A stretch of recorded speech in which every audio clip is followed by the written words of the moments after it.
Ayun naman, happy blessed Sunday morning. Andito tayo ngayon, nakaka-excite.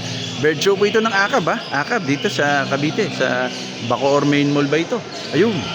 Ngayon, pasimula pa lang. Anong nakakatuwa dito at nakaka-excite? Yung mga may dalang ibon, ayan na yung medyo kakaba-kaba na. Sinisipat-sipat din nila yung iba't ibang mga kalaban nila. Alam na naman yung mga nakakalaban nila ng mga quality birds. Kaya ito yung mga parting medyo nakakatuwa habang ina-accept yung entry nila. Ito naman po ang nakausap ko na sila kanina. Bibigyan pa natin sila ng maraming pagkakataon para naman makausap uli natin sila at mabigyan pansin kung paano nagkakaroon ng bird show, ang kanilang mga challenges. Ayan, silang dalawa. Mamaya kakausapin pa natin itong dalawan to sa Akab to. Ikot muna tayo mga kaibon, ikot muna tayo. Ayun. Ayan yung mga nagse-set up, ayan na. Ayun, yung mga kaibon natin si Altam ayun. Kaway. Ayun.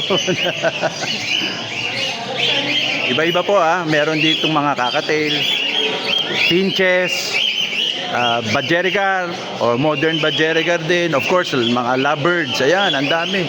Ayan yung mga kaibon natin medyo na-excite na yung iba. Ang style ayan. Yung iba nangihiram na umaarkila na showcage.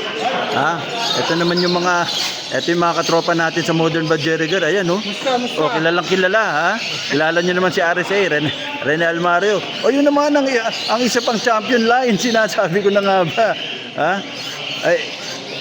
Sino kayo mga katropa dito? Kompleto kayo. Mamaya yung ano nyo naman, isa-isahin natin Ayan po, ito yung mga dito sila nag-a-accept ng entry.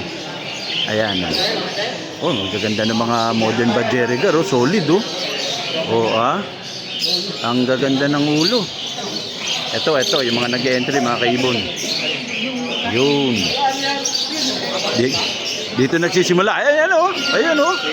Dito nagsisimula yung yung excitement. May konting kaba. Titingnan nila ngayon. May mga vet pa sila dito. Kasi kailangan tingnan kung talagang walang sakit na dala yung ibon. Titingnan kung kondisyon ba. Hindi porkit may kumbaga kaya mo magbayad nung kaya pag nakita nilang parang may sakit yung ibon syempre tayo hindi pwede para baka kasi nga naman makahawa. So kontrolado yan ng mga vet natin dito. Ayan. Pagduri lang no sir po. Isa lang kategory ko. Ayan na, halos nakukompleto na mga kaibon. Eto, nandito na yung tinatawag nating excitement. Si Nestor Ayun.